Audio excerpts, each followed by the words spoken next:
Napoleon হিলের লেখা think and grow rich. লেখক যখন ছোট ছিলেন তখন অ্যান্ড্রিউ কার্নেগি তাকে একটি গোপন কথা বলেছিলেন, একটি গোপন রহস্য যার সাহায্যে 500 জন ধনী ব্যক্তি তাদের নিজের ভাগ্য লিখেছিলেন। নেপোলিয়ন হিল 20 বছর ধরে এটি খুঁজতে থাকেন এবং অবশেষে তিনি জানতে পারেন যে সাফল্য যে কোনো পেশা বা কর্মজীবন থেকে পাওয়া যেতেই পারে এবং একজন নিরক্ষর বা কম শিক্ষিত ব্যক্তিও ধনী হতে পারেন। লেখক তার পাঠকদের সাথে এই গোপন কথাটি ভাগ করে নিতে চান যে 500 জন ধনী ব্যক্তি কিভাবে তাদের জীবনে এত বড় সাফল্য পেয়েছিল। যারা এই গোপন রহস্য প্রয়োগ করেছেন তাদের ধনী হওয়ার স্বপ্ন পূরণ হয়েছে, কিন্তু এটা এত সহজ নয়। আপনাকে কিছু প্রচেষ্টা করতে হবে। হ্যাঁ, যে কেউ সাফল্য অর্জন করতে পারে, কিন্তু এটি কেবল তারাই অর্জন করতে পারে যারা সত্যিকার অর্থে এটিকে গ্রহণ করে। এই বইয়ের প্রতিটি অধ্যায়ে নেপোলিয়ন হিল ধনী হওয়ার জন্য যে 13টি ধাপের পরামর্শ দিয়েছেন তা রয়েছে। এই পদক্ষেপগুলি গ্রহণ করে যে কেউ তার জীবনকে সফল করতে পারে। যদি আপনি আপনার জীবনে টাকা, সম্মান, ব্যক্তিত্ব, শান্তি এবং সুখ চান, তাহলে আপনি সেই ধনী ব্যক্তিদের কাছ থেকে এই রহস্য জানতেই পারবেন। এই 13টি ধাপ অতিক্রম করার সাথে সাথে আপনি সেই রহস্যের আরো কাছে চলে আসবেন। এখনই প্রস্তুত হন, কারণ আপনার সামনে যে সুযোগ আসতে চলেছে তা আপনার জীবন বদলে দেবে। নেপোলিয়ন হিল আমাদের এই রহস্যের একটি সূত্র দিয়েছেন যে সমস্ত অগ্রগতি, সমস্ত সম্পদ একটি ধারণা দিয়ে শুরু করে। স্টেপ 1, জ্বলন্ত ইচ্ছা। যখন আপনি আপনার সমস্ত হৃদয় দিয়ে কিছু চান, তখন তা বাস্তবে পরিণত হয় এবং আপনার কাছে আসে। আপনার স্বপ্ন সম্পর্কে ক্রমাগত চিন্তা করার মাধ্যমে আপনি এটি অর্জনের উপায় খুঁজে পেতে শুরু করেন। অর্থ সচেতনতা নামে একটি শব্দ আছে, যার অর্থ অর্থের জন্য পাগল হওয়া। তার মানে আপনার প্রচুর টাকা উপার্জনের ইচ্ছা আছে। এটি এমন একটি মানসিক অবস্থা যেখানে আপনি নিজেকে ইতিমধ্যেই ধনী ভাবতে শুরু করেন। যখন আপনি অর্থ সচেতন হন, তখন আপনি অর্থ উপার্জন শুরু করেন।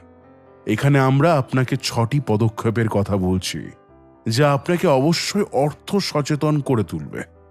প্রথম ধাপ হলো আপনি কত টাকা আয় করতে চান তা ভেবে দেখা। শুধু এইটুকু বললেই হবে না যে আমি অনেক টাকা উপার্জন করতে চাই।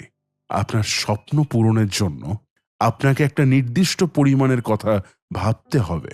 দ্বিতীয় ধাপ হলো আপনাকে ঠিক করতে হবে যে এত টাকা আয় করার জন্য আপনি কি করতে পারেন। তৃতীয় ধাপ হলো আপনি কখন কাঙ্ক্ষিত পরিমাণ অর্থ পেতে পারবেন তা নির্ধারণ করা। চতুর্থ ধাপ হবে এমন একটি বিশেষ পরিকল্পনার কথা ভাবা যার মাধ্যমে আপনি এই অর্থ উপার্জন করতে পারবেন, এবং একটি পরিকল্পনা তৈরি করার পর আপনাকে দ্বিধা ছাড়াই সেই পথে এগিয়ে যেতে হবে। পঞ্চম ধাপ হবে আপনার নির্ভুল পরিকল্পনা কোথাও লিখে রাখা। আপনি কত টাকা চান, কবে চান এবং আপনার পরিকল্পনা কি হবে, সব একটা কাগজে লিখে রাখুন। এবং পরিশেষে ষষ্ঠ ধাপ হলো এই উক্তিটি দিনে 2 বার পড়া এবং মনে রাখা, এবং অডিফিলের এই অডিও বুকটি ক্রমাগত শোনা। যদি আপনার সত্যি ধনী হওয়ার ইচ্ছা থাকে, তাহলে এই পদক্ষেপগুলো অনুসরণ করা আপনার পক্ষে কঠিন নয়। একটা কথা মনে রাখবেন যে প্রতিটি বড় অর্জনের আগে তা স্বপ্নের মতো মনে হয়। স্টেপ 2, বিশ্বাস। এই মহাবিশ্বে এমন একটি শক্তি আছে যা আমাদের বিশ্বাসের আরো কাছে নিয়ে আসে। যখন আমাদের ইতিবাচক চিন্তাভাবনা থাকে, তখন আমাদের সাথে ভালো কিছু নিজে থেকেই ঘটতে শুরু করে। কিন্তু যখন আমরা নেতিবাচকভাবে চিন্তা করি, তখন খারাপ জিনিসগুলো আপনা আপনি ঘটতে শুরু করে। যদি আপনি ভালো করে লক্ষ্য করেন, তাহলে দুর্ভাগ্য বলে কিছু নেই। আমরা কি বিশ্বাস করি তা গুরুত্বপূর্ণ। কিছু মানুষ কোনো কারণ ছাড়াই নিজেকে দুর্ভাগ্যবান ভাবতে শুরু করে, এবং কিছু মানুষ সব সময় নিজেকে দরিদ্র মনে করে। যদি আমরা বিশ্বাস করতে শুরু করি যে আমরা আমাদের পরিস্থিতি পরিবর্তন করতে পারবো না, তাহলে এর অর্থ হলো আমরা নিজেরাই আমাদের দুর্ভাগ্য লিখে রেখেছি।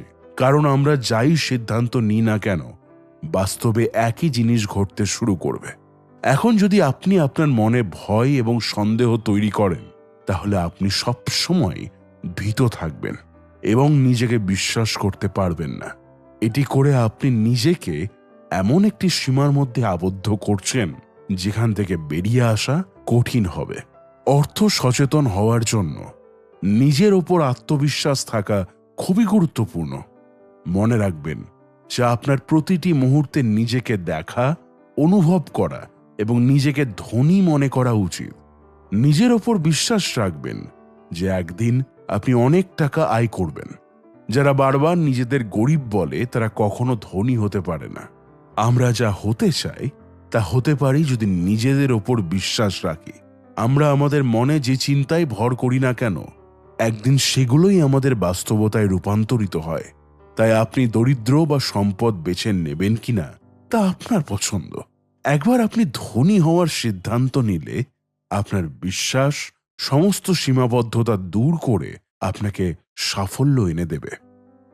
স্টেপ 3, স্বয়ংক্রিয় পরামর্শ। আমাদের অবচেতন মন আসলে একটি উর্বর ভূমির মতো। যদি আমরা এতে দরকারি বীজ না বপন করি, তাহলে এতে আগাছা জন্মাতে শুরু করবেই। এর জন্য আমাদেরকে স্বয়ংক্রিয় পরামর্শ বা স্বপরামর্শ গ্রহণ করতে হবে, যাতে আমাদের মনে অপ্রয়োজনীয় আবর্জনা জন্মাতে না পারে।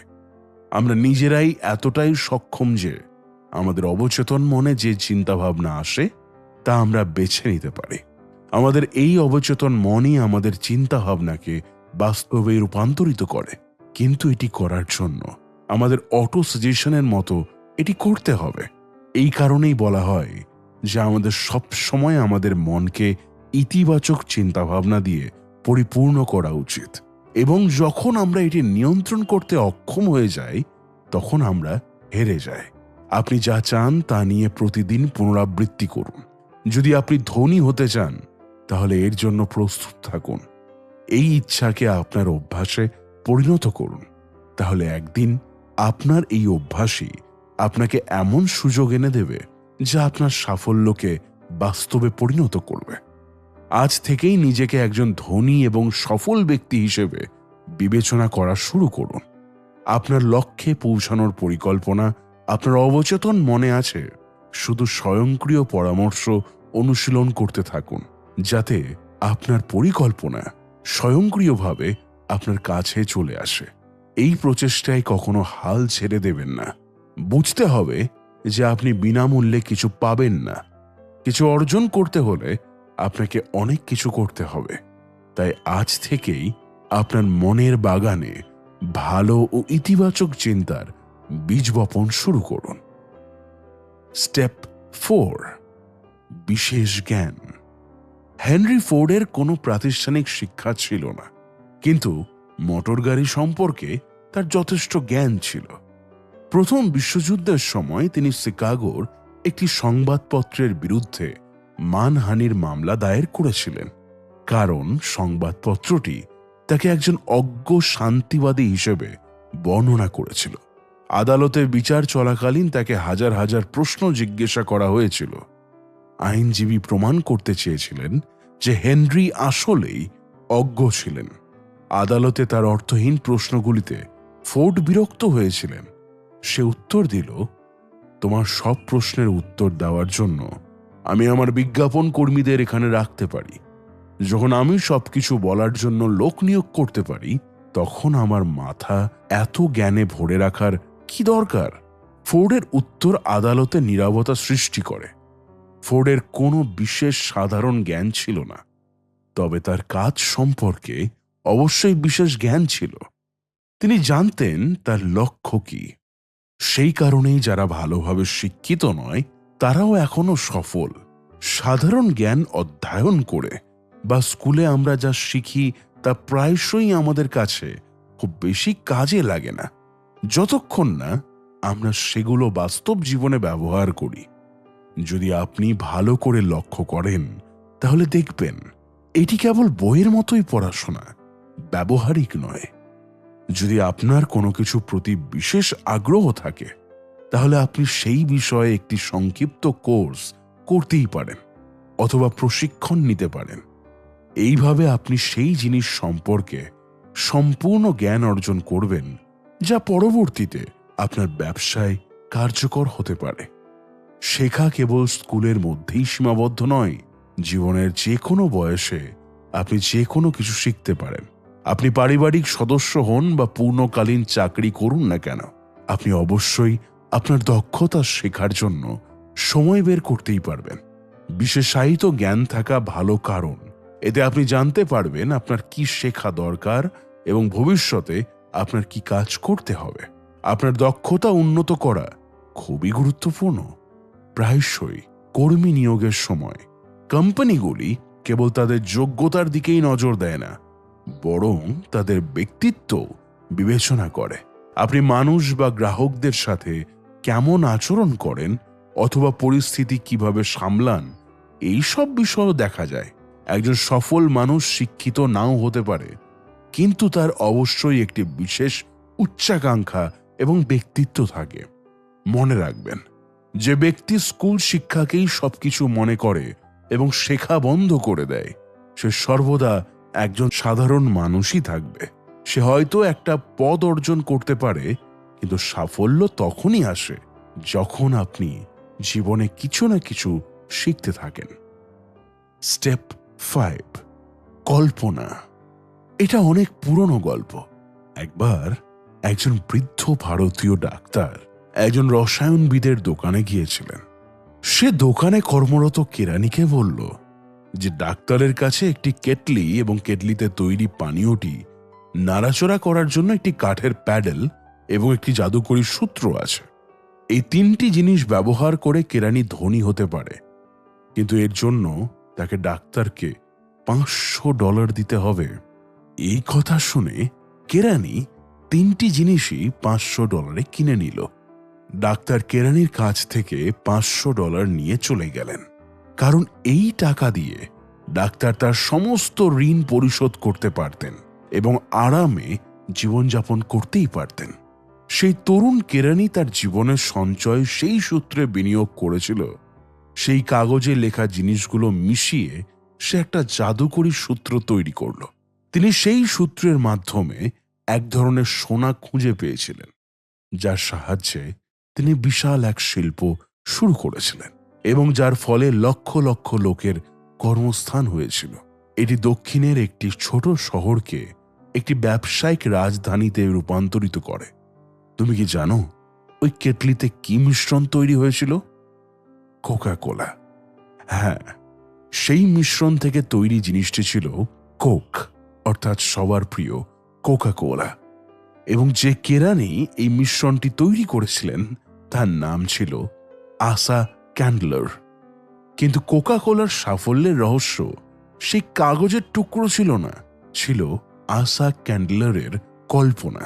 আমাদের আকাঙ্ক্ষাকে বাস্তবে পরিণত করার জন্য কল্পনার প্রয়োজন। একমাত্র জিনিস যা আপনাকে সফল হতে বাধা দিচ্ছে তা হলো আপনার নিজের চিন্তাধারা, নিজের চিন্তা ভাবনা। আপনার চিন্তা ভাবনা বদলান, আপনার কল্পনা শক্তি ব্যবহার করুন এবং তারপর জাদু দেখুন। কোকা কোলাও একটি ধারণা অনুসরণ করেছিল। আজ আমরা আমাদের চারপাশে যা কিছু দেখি, যেমন গ্যাজেট বা সোশ্যাল মিডিয়া, তার সবগুলোর পেছনেই একটা ধারণা আছে। আমাদের অনেকেই সারা জীবন বিরতির জন্য অপেক্ষা করি, কিন্তু সাফল্য একদিনে অর্জিত হয় না। আপনার ধারণা এমন হওয়া উচিত যাতে তা সব ধরনের সমালোচকদের মুখোমুখি হতে পারে। এতে আপনি পরাজয়, হতাশা এবং নিরুৎসাহও পেতে পারেন। তাই এই সমস্ত কিছুর জন্য প্রস্তুত থাকুন। আপনার ধারণাকে আপনার আবেগে পরিণত করুন। থেমে না থেকে একটানা কাজ করুন, এটিকে বাস্তবে রূপ দিন। তবেই আপনার ধারণা এতটাই শক্তিশালী হয়ে উঠবে যে এটি যে কোনো ধরনের চ্যালেঞ্জকে মোকাবেলা করতে পারবে। স্টেপ 6, সংগঠিত পরিকল্পনা। দৃঢ় পরিকল্পনা না থাকলে আপনি সফল হতে পারবেন না। আপনার পরিকল্পনায় সাহায্য করতে পারে এমন লোকেদের খুঁজুন। যখন আপনি মানুষের কাছ থেকে সাহায্য নেবেন, তখন এটা স্পষ্ট যে বিনিময়ে আপনাকে তাদের কিছু সুবিধা বা ক্ষতিপূরণ দিতে হবে। আপনার নিজস্ব একটি দল তৈরি করুন এবং তাদের সাথে আপনার পরিকল্পনা নিয়ে আলোচনা করতে থাকুন। ব্যর্থতা এড়াতে আপনার দলের সাথে একটি ভালো কাজের সম্পর্ক বজায় রাখুন। আপনার সব ধরনের লোকের প্রয়োজন হবে, কারণ কোনো ব্যক্তিরই সবকিছুর জন্য জ্ঞান, অভিজ্ঞতা বা ক্ষমতা নেই। সাফল্য অর্জনের জন্য আপনার অন্যদের সহযোগিতা এবং নিখুঁত সম্প্রতির প্রয়োজন হবে। এবং মনে রাখবেন যে পরিকল্পনাটি তৈরি করার আগে আপনার দলের সকল সদস্যদের মতামত নেওয়া উচিত। যদি প্রথম পরিকল্পনা ব্যর্থ হয়, তাহলে দ্বিতীয়টি নিয়ে কাজ করুন। আর যদি এই পরিকল্পনাটিও কাজ না করে, তবুও হাল ছাড়বেন না। একটি সুনির্দিষ্ট পরিকল্পনা না পাওয়া পর্যন্ত নতুন পরিকল্পনা করতে থাকুন। মনে আছে টমাস আলভা এডিসন বাল্ব তৈরিতে সফল হওয়ার আগে 10,000 বার চেষ্টা করেছিলেন। বারবার ব্যর্থ হওয়ার পরই তিনি একজন মহান উদ্ভাবক হয়ে উঠেছিলেন। যে হাল ছেড়ে দেয় সে কখনো জিততে পারে না, এবং যে জিততে পারে সে কখনো হাল ছেড়ে দেয় না। যারা হাল ছেড়ে দেয় তাদের আবেগের অভাব থাকে, কিন্তু যারা হেরে যাওয়ার পরেও নতুন পরিকল্পনা করে তারা শেষ পর্যন্ত বিজয়ী ছাড়া আর কিছু হয় না। ব্যর্থতার অর্থ হলো কোথাও কিছু ভুল হয়েছে, যেখানে আপনার পরিকল্পনাটি কাজ করেনি। যদি থমাস আলভা এডিসনও হাল ছেড়ে দিতেন, তাহলে আজ হয়তো কেউ তার নাম জানত না। আজও আপনি, আমি এবং গোটা বিশ্ব হয়তো এখনো অন্ধকারেই থাকত। যখন আপনি ব্যর্থ হবেন, তখন কারণ খুঁজে বের করুন। এটিকে আরো ভালো করার জন্য আপনি কি করতে পারেন? কি ভুল হয়েছে আপনার মনে হচ্ছে? নিজেকে কোশ্চেন করুন। নিজের প্রশ্ন, নিজের উত্তর নিজে থেকেই পাবেন। একটি নতুন নির্ভুল পরিকল্পনা তৈরি করুন এবং নতুন করে আবার কাজ করুন। স্টেপ 7, সিদ্ধান্ত। ফোর্ড মোটরসের মডেলটি একসময় বিশ্বের সবচেয়ে কুৎসিত গাড়ি হিসেবে বিবেচিত হয়। হেনরি ফোর্ডকে তার কোম্পানির উপদেষ্টা এই গাড়ির নকশা পরিবর্তন করার পরামর্শ দিয়েছিলেন, কিন্তু ফোর্ড তাতে রাজি হননি এবং মডেলটি তৈরি চালিয়ে যান। তবে পরে তিনি তার নকশায় কিছু পরিবর্তন আনেন, কিন্তু তার আগেও মডেলটি তাকে প্রচুর অর্থ উপার্জন করিয়েছিল। হেনরি ফোর্ড তার দ্রুত সিদ্ধান্ত এবং দৃঢ় সংকল্পের জন্য পরিচিত ছিলেন। আর প্রতিটি সফল ব্যক্তির এই গুণটি থাকে, যারা কখনো হ্যাঁ বলে আবার কখনো না বলে। তারা সব সময় দরিদ্র এবং ব্যর্থ থাকে। যখন আপনি তাৎক্ষণিকভাবে সিদ্ধান্ত নেন, তখন আপনি তাৎক্ষণিকভাবে সেগুলো নিয়ে কাজ শুরু করেন। বিলম্ব করলে কেবল অর্থ ও সময়ের অপচয় হয় এবং কোনো ফল পাওয়া যায় না। যারা মডেলটির সমালোচনা করেছিল, ফোর্ড তাদের কথা মোটেও শোনেননি, কারণ তিনি যে সিদ্ধান্ত নিয়েছিলেন তার প্রতি তিনি সম্পূর্ণ আত্মবিশ্বাসী ছিলেন। ধনী ব্যক্তিরা কোনো সিদ্ধান্ত নিতে সময় নষ্ট করেন না, বরং ধীরে ধীরে প্রয়োজনীয় পরিবর্তনগুলো করেন। তারা মানুষের কথার দ্বারা সহজে প্রভাবিত হয় না, তবে তাদের নিজস্ব ধারণার উপর বিশ্বাস থাকে। মতামত এই পৃথিবীর সবচেয়ে সস্তা জিনিস। যে কেউ বিনামূল্যে যে কাউকেই পরামর্শ দিতে প্রস্তুত। যদি আপনি সব সময় মানুষের কাছ থেকে মতামত জানতে চান, তাহলে আপনার কোনো লাভ হবে না।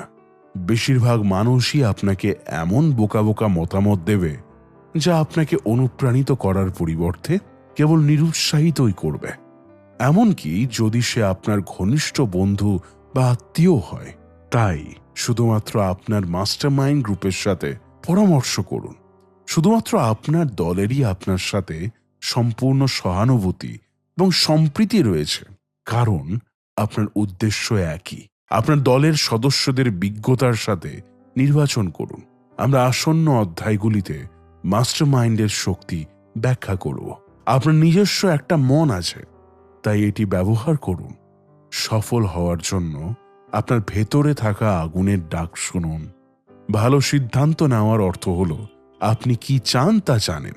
পৃথিবীর রীতি হলো এখানে কেবল সেই ব্যক্তিকেই সম্মান করা হয় যার কথার শক্তি আছে এবং যার কাজ নিজেই কথা বলে, এবং সফল ব্যক্তিরা জানেন যে তারা কি চান এবং তারা তা অর্জন না করা পর্যন্ত বিশ্রাম নেন না। স্টেপ 8, অধ্যবসায়। অবশ্যই ধীরে ধীরে কিন্তু স্থিরভাবে এগিয়ে যেতে থাকুন। সর্বোপরি আপনাকে শুরু করতে হবে, তবেই আপনি একদিন সাফল্য পাবেন। ক্রমাগত হেঁটে যাওয়ার আগে আপনার গন্তব্যটি বেছে নিন।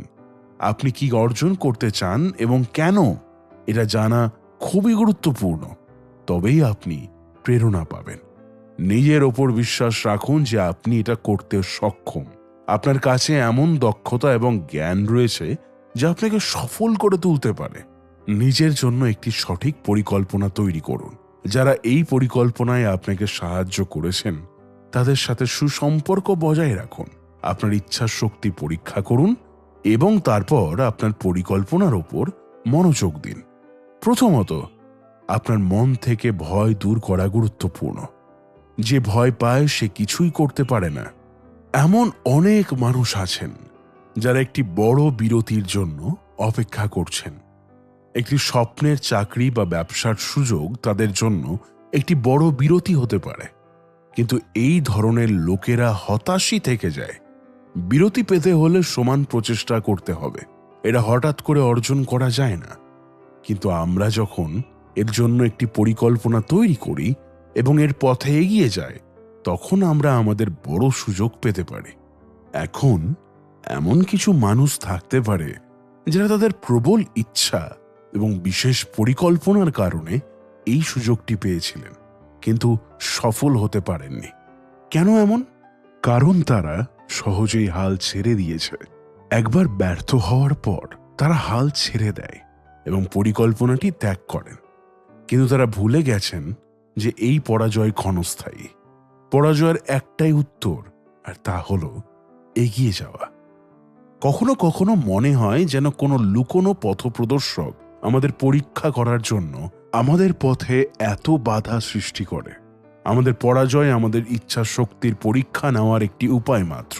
যখন আপনি না থেমে এগিয়ে যাওয়ার অভ্যাস করবেন, তখন পরাজয় কখনোই আপনার পথে বাধা হয়ে দাঁড়াবে না। স্টেপ 9, মাস্টারমাইন্ডের শক্তি। একটা কথা আছে, জ্ঞানই শক্তি, কিন্তু শুধুমাত্র জ্ঞানের উপর ভর করে কেউ ধনী হতে পারে না। জ্ঞান তখনই শক্তিতে পরিণত হয় যখন তা আপনার লক্ষ্য অর্জনে ব্যবহৃত হয়। মাস্টারমাইন্ড হলো এমন একদল লোক যারা আপনার জ্ঞানকে এমনভাবে বৃদ্ধি করতে পারে যাতে তা আপনার শক্তিতে পরিণত হতে পারে। এই মানুষগুলোর ইচ্ছা এবং উদ্দেশ্য আপনার মতোই। আসুন বৈদ্যুতিক ব্যাটারির একটি উদাহরণের সাহায্যে এটি বোঝা যাক। একটি ব্যাটারি খুব সামান্য শক্তি সরবরাহ করবে, কিন্তু যখন আমাদের একাধিক ব্যাটারি থাকবে, আমরা তখন দীর্ঘ সময় ধরে তাদের শক্তি পেতে থাকব। একইভাবে যখন আপনার একটি মাস্টারমাইন্ড গ্রুপ থাকে, তখন আপনার শক্তি বহুগুণ বৃদ্ধি পায় এবং তাদের সাহায্যে আপনি আপনার দুর্বলতাগুলিও কাটিয়ে উঠতে পারেন।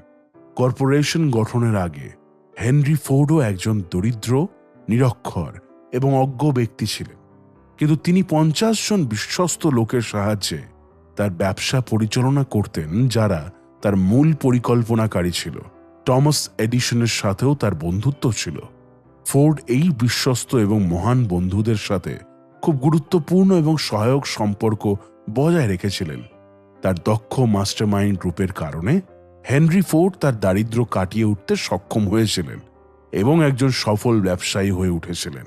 25 বছর পর তিনি তার দেশের সবচেয়ে ধনী ব্যক্তি হয়ে উঠেছিলেন। মাস্টারমাইন্ড গ্রুপে যোগদানের অনেক অর্থনৈতিক সুবিধা রয়েছে, তবে এটি মানসিকভাবেও উপকারী। যখনই দুটি মানসিক শক্তি একত্রিত হয়, তখন একটি নতুন অদৃশ্য শক্তির সৃষ্টি হয়, যা উভয় মনের সাথে মিলিত হলে 3টি মনের শক্তি তৈরি করে। স্পষ্টতই যখন একটি দলে এত মন থাকে, তখন তারা একটি মনের শক্তি বৃদ্ধি করবে। সামগ্রিকভাবে দুটি মন একা একজনের চেয়ে ভালো চিন্তা করতে পারে। যদি একটি দলের মানুষের মধ্যে ভালো কাজের সম্পর্ক থাকে, তাহলে তারা একসাথে যে কোনো ব্যক্তির চেয়ে বেশি অর্জন করতেই পারে। একসাথে তারা বিস্ময়কর কাজ করতে পারে, কারণ তাদের শক্তি একজন ব্যক্তির চেয়ে বহুগুণ বেশি। স্টেপ 10, যৌন পরিবর্তনের রহস্য। রূপান্তর হলো যখন শক্তি এক রূপ থেকে অন্য রূপে পরিবর্তিত হয়। যৌনতা মানুষের সবচেয়ে শক্তিশালী উদ্দীপনা। যৌন রূপান্তরের অর্থ হল আমরা আমাদের যৌন শক্তিকে আরও অনেক উৎপাদনশীল কাজে ব্যবহার করতেই পারি, কারণ এর প্রচুর শক্তি রয়েছে। যৌন শক্তি ও সৃজনশীলতা এবং ব্যবসার কার্যকরভাবে ব্যবহার করা যেতেই পারে। যৌনতা একটি স্বাভাবিক বিষয়, এটি মানুষের প্রয়োজনীয় জিনিসগুলোর মধ্যে একটি। আপনি এটি থেকে মুখ ফিরিয়ে নিতে পারবেন না।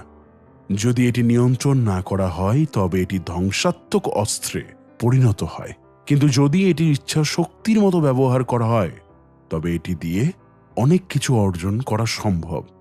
সকল সফল সঙ্গীতজ্ঞ, আইনজীবী, শিল্পী এবং ব্যবসায়ী তাদের শরীরের এই ক্ষুধাকে তাদের সৃজনশীলতায় ব্যবহার করেছেন এবং মহান হয়ে উঠেছেন। মনকে উদ্দীপিত করার অনেক উপায় রয়েছে, যেমন অ্যালকোহল, মাদক বা মনের মধ্যে ভয়, কিন্তু এই সকলের মধ্যে যৌনতা সবচেয়ে শক্তিশালী। যে ব্যক্তি এটি নিয়ন্ত্রণ করতে পারে না সে প্রায়শই অপরাধ, দারিদ্র্য এবং দুর্দশার মধ্যে বাস করে। যে ব্যক্তি এই ক্ষমতা সঠিকভাবে ব্যবহার করেছে সে সর্বদা এর থেকে উপকৃত হয়েছে এবং সে একজন প্রতিভা হিসেবে আবির্ভূত হয়েছে। একজন প্রতিভাবান ব্যক্তি একটি বিমানের পাইলটের মতো। সে পাহাড় আর গাছের ওপর দিয়ে যায়, উঁচুতে উঠতে শুরু করে। যৌনতা এবং খাবার আমাদের জীবনের লম্বা পাহাড় এবং গাছের মতো।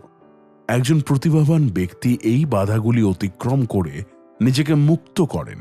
এখন সে তার সৃজনশীল কল্পনা শক্তিকে আরও ভালোভাবে কাজে লাগিয়ে নিজের জন্য অগ্রগতির পথ খুলে দিতে পারে।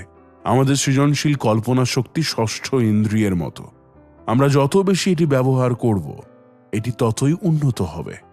সৃজনশীল কল্পনা অনুশীলনের মাধ্যমে সফল ব্যক্তিরা আরও বুদ্ধিমান এবং উৎপাদনশীল হয়ে উঠবেন। গবেষণায় প্রমাণিত হয়েছে যে সফল ব্যক্তিদের যৌন শক্তি প্রবল থাকে, কিন্তু সে এই শক্তি সেখানেই প্রয়োগ করে যেখানে তার সৃজনশীলতার প্রয়োজন। সমস্ত গান, কবিতা বা উপন্যাসে কেবল প্রেম এবং যৌনতার কথা উল্লেখ করা হয়েছে। আপনার ভেতরের করিশ্মা এবং আত্মবিশ্বাস আপনার যৌন আবেদনের মধ্যে প্রতিফলিত হয়। যে কোনো শিল্পী বা ব্যবসায়ের দিকে তাকান, তাহলে আপনি নিজেকে বুঝতে পারবেন। আপনিও আপনার ভেতরের এই সম্ভাবনাকে আপনার সৃজনশীল কল্পনার জন্য ব্যবহার করতে পারেন। শারীরিক ক্ষুধা মেটানোর চেষ্টা না করে সৃজনশীল উপায়ে আপনার যৌন শক্তিকে মুক্ত করার উপায় খুঁজুন। আপনার মনের শক্তি কত আপনি কল্পনাও করতে পারবেন না, এর কোনো শেষ নেই। তাই নিজেকে মহান করে তুলতে এটি ব্যবহার করুন এবং আপনার কর্মজীবনকে নতুন উচ্চতায় নিয়ে যেতে এবং ধনী হতে আপনার যৌন শক্তির সদ্ব্যবহার করুন। স্টেপ 11, অবচেতন মন। আমরা সকলেই জানি যে আমাদের অবচেতন মনের ওপর আমাদের কোনো নিয়ন্ত্রণ নেই, কিন্তু এই অংশটি আমাদের সমস্ত ইচ্ছা, আবেগ এবং সিদ্ধান্ত গ্রহণের ক্ষমতা নিয়ন্ত্রণ করে। আমাদের যা করতে হবে তা হলো আমাদের মনকে সর্বদা ইতিবাচক চিন্তায় ভরে রাখতে হবে। ধীরে ধীরে এই ইতিবাচক চিন্তাভাবনাগুলো আমাদের অবচেতন মনে স্থান পেতে শুরু করবে। এটি এমন একটি পদ্ধতি যা ধীরে ধীরে আমাদের সাফল্যের দিকে নিয়ে যাবে। আপনার অবচেতন মনকে উন্নত করার জন্য আপনার মনে বিশ্বাস, ভালোবাসা, যৌনতা, আবেগ, রোম্যান্স এবং আশার চিন্তাভাবনা আনুন। কখনোই অপ্রয়োজনীয় ভয়, কারো প্রতি ঘৃণা, ঈর্ষা, প্রতিশোধের অনুভূতি অথবা লোভ ও কুসংস্কারের মতো চিন্তা মনে রাখবেন না। এই নেতিবাচক চিন্তাগুলো আপনার মনে না আনার চেষ্টা করুন।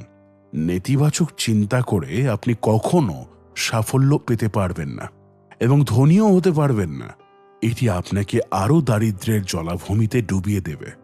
এখন আপনার নিজস্ব ব্যক্তিগত পরিকল্পনা রয়েছে, যার ভিত্তিতে আপনি সাফল্য অর্জন করতে পারেন।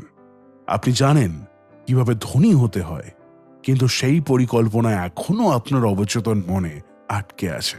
সেই লক্ষ্যে পৌঁছানোর জন্য প্রথমে আপনাকে আপনার নেতিবাচক চিন্তাভাবনা থেকে মুক্তি পেতে হবে। প্রথমে আপনার মনে ইতিবাচক চিন্তাভাবনা আনার চেষ্টা করুন, যাতে আপনি এটি আরো ভালোভাবে বুঝতে পারেন। প্রতিটি দিন ছোট ছোট জিনিস দিয়ে শুরু করুন। আপনার আকাঙ্ক্ষা, ভালোবাসা, যৌনতা, আশা, রোম্যান্স, আবেগ এবং সুখকে আপনার অভ্যাসে পরিণত করুন এবং লোভ, ভয়, রাগ, ঈর্ষা এবং প্রতিশোধের অনুভূতি থেকে মুক্তি পান। স্টেপ 12, মস্তিষ্ক। মানুষের মস্তিষ্ক পৃথিবীর সবচেয়ে শক্তিশালী যন্ত্র। এটি প্রেরণ এবং গ্রহণ উভয় ডিভাইস হিসেবেই ব্যবহার করা যেতেই পারে। আমাদের চিন্তার শক্তি আমাদের সাফল্যে একটি বড় ভূমিকা পালন করে। এখানে উল্লেখিত 13টি ধাপ সম্পর্কে চিন্তা করে আপনি আপনার যাত্রা শুরু করতে পারেন। আপনি আপনার মনের সবকিছু পরিকল্পনা করতে পারেন, আপনার ইচ্ছা থেকে শুরু করে আপনার কল্পনা এবং আপনার অধ্যবসায় পর্যন্ত। আপনি কি জানেন যে আমাদের মস্তিষ্কের সেরিব্রাল কর্টেক্সে 10 থেকে 14 বিলিয়ন স্নায়ুকোষ পাওয়া যায়? আরও মজার বিষয় হলো, এই সমস্ত বিন্যাস একটি নির্দিষ্ট পদ্ধতিতে অর্ডার অনুসারে সাজানো হয়। স্নায়ুকোষের বিন্যাসের এই পদ্ধতি আমাদেরকে শারীরিক ও মানসিকভাবে কাজ করতে সক্ষম করে তোলে। আমাদের মস্তিষ্ক আমাদের আবেগগত এবং মানসিক অবস্থার জন্যও দায়ী। এটা একেবারেই সত্য যে আমরা কেবল চিন্তা শক্তির মাধ্যমেই ধনী হতে পারি। আমাদের মনকে ইতিবাচক চিন্তাভাবনায় ভরে রেখে আমরা নিজেদের জন্য ভালো সুযোগ খুঁজে পেতে পারি। আমাদের আবেগকে বাস্তবে রূপান্তরিত করে আমাদের স্বপ্নকে পূরণ করতে পারি। আমাদের দ্রুত সিদ্ধান্ত নেওয়ার এবং ব্যর্থতার পরেও আবার চেষ্টা করার ক্ষমতা আছে, এবং আমরা আমাদের সৃজনশীলতা বৃদ্ধির জন্য আমাদের যৌন শক্তিও ব্যবহার করতে পারি। আর এই সবই কেবল আমাদের এই ছোট মনের ভেতরই ঘটতে পারে। যদি আপনি প্রতিদিন নিজেকে উদ্দীপিত করার অনুশীলন করেন, তাহলে আপনি আপনার জ্ঞান এবং সম্ভাবনা উভয় বৃদ্ধি করতে পারবেন। এবং সফল হওয়ার জন্য এটাই আপনার প্রয়োজন। আপনার মস্তিষ্কের শক্তির পাশাপাশি অন্যদের মস্তিষ্ক ব্যবহার করে আপনি অনেক কিছু অর্জন করতে পারেন। মানসিক টেলিপ্যাথি একটি সম্ভাব্য জিনিস। যদি আপনি আপনার মাস্টার মাইন্ড গ্রুপের সাথে ঘনিষ্ঠভাবে এটি নিয়ে কাজ করেন, এর জন্য নিজেদের মধ্যে আলোচনা করুন, যাতে আপনি অন্যদের সাথে আপনার চিন্তাভাবনা ভাগ করে নিতে পারেন এবং একক মস্তিষ্কের মতো চিন্তা করতে পারেন। আপনার মস্তিষ্কের শক্তি ব্যবহার করুন। নতুন নতুন ধারণা দিয়ে একে সর্বদা উদ্দীপিত করুন। এই পর্যালোচনা থেকে আপনি যা কিছু শিখেছেন এবং বাস্তব জীবনে তা প্রয়োগ করার চেষ্টা করুন এবং এটিকে আপনার অভ্যাসের অংশ করে তুলুন। আপনি চাইলে যে কোনো অধ্যায়ে গিয়ে আবার এই বিষয়গুলো পুনরাবৃত্তি করতে পারেন। আপনার মনে সেই কথাগুলো বারবার বলুন যেগুলো আপনাকে অর্থ সচেতন করে তুলবে। আপনি এখন আপনার আর্থিক সাফল্য থেকে খুব বেশি দূরে নন। স্টেপ 13, ষষ্ঠ অর্থ। ধনী ও সফল হওয়ার এই 13টি ধাপের শেষ ধাপ হল ষষ্ঠ ইন্দ্রিয়, সিক্স সেন্স। বাকি 12টি ধাপ আয়ত্ত না করা পর্যন্ত আপনি ষষ্ঠ সেশনে পৌঁছতে পারবেন না। এই ষষ্ঠ ইন্দ্রিয় আমাদের অবচেতন মনের একটি অংশ, যা আমাদের সৃজনশীল কল্পনাকে পরিচালনা করে। এটি আমাদের বিশ্বের অসীম বুদ্ধিমত্তার সাথে সংযুক্ত করে। কখনো কখনো আমরা আমাদের মনে চিন্তা ভাবনাকে ঝলকানি হিসেবে দেখি, যাকে অনুমান বলা হয়। আমাদের ষষ্ঠ ইন্দ্রিয় যখন কাজ করে তখন এটি ঘটে, কিন্তু সবাই তা অনুভব করতে পারে না। আমরা কেবল গভীরভাবে ধ্যান করার মাধ্যমেই এটি অর্জন করতে পারি। Thomas Alva Edison, Abraham Lincoln, সকল মহান ব্যক্তি তাদের ষষ্ঠ ইন্দ্রিয় ব্যবহার করেই মহান হয়েছিলেন। এই ধারণাগুলো তাদের বড় কিছু করার অনুপ্রেরণা জুগিয়েছে। এই ষষ্ঠ ইন্দ্রিয় আমাদের মানসিক এবং আধ্যাত্মিক উভয় অবস্থাকেই সংযুক্ত করে তোলে। এটি এমন একটি মাধ্যমের মতো কাজ করে যা আমাদের মনকে এই অসীম মহাবিশ্বের সাথে সংযুক্ত করে। আমাদের ষষ্ঠ ইন্দ্রিয় কেবল আমাদের সৃজনশীল ধারণায় দেয় না, কখনো কখনো আসন্ন বিপদেরও ইঙ্গিত দেয়। অসীম বুদ্ধিমত্তা হল সেই শক্তি যা পৃথিবীর প্রতিটি জিনিসের কণা, অর্থাৎ পরমাণুতে বিদ্যমান। সমগ্র মহাবিশ্বের শক্তি এর মধ্যেই নিহিত। এই বলটির কারণে জল সর্বদা নিচের দিকে প্রবাহিত হয়। রাতের পর দিন আসে আর শীতের পর গ্রীষ্ম আসে। এই কারণেই মহাবিশ্বের প্রতিটি জিনিসই কোনো না কোনোভাবে একে অপরের সাথে সংযুক্ত। আমরাও আমাদের ষষ্ঠ ইন্দ্রিয় অনুশীলনের মাধ্যমে অসীম বুদ্ধিমত্তার সাথে নিজেদের সংযুক্ত করতে পারি। সমস্ত প্রতিভাবানদের মতো আমরাও আমাদের স্বপ্নগুলোকে বস্তুগত রূপে অর্থাৎ বাস্তবে রূপান্তর করতে পারি, কারণ আমাদের স্বপ্ন এবং আকাঙ্ক্ষা আছে যা আমাদের মনকে আধিপত্য করে। আমরা আমাদের চিন্তাভাবনার শক্তি দিয়ে আমাদের পরাজয় বা জয় বেছে নিতে পারি এবং সাফল্য অর্জন করতে পারি। সাফল্যের পথ শুরু হয় আমাদের স্বপ্ন দিয়ে। এই 13টি ধাপ অতিক্রম করার সাথে সাথে আপনি জ্ঞান অর্জন করবেন। আপনার সাফল্যের জন্য নিজেকে এবং অন্যদের জানা খুবই গুরুত্বপূর্ণ। পরিশেষে কেবলমাত্র একজন সফল মানুষই প্রকৃতির এই নিয়ম এবং সুখের পথ বুঝতে পারে। যতক্ষণ না আপনি মনের ভয়কে দূর করবেন, ততক্ষণ এটি আপনাকে একটি সীমার মধ্যে আবদ্ধ রাখবে এবং এই ভয়কে কাটিয়ে না উঠলে আপনি সম্পদের পথে পা রাখতে পারবেন না। আপনার মন থেকে ভয়ের 6টি ভূত কিভাবে দূর করবেন?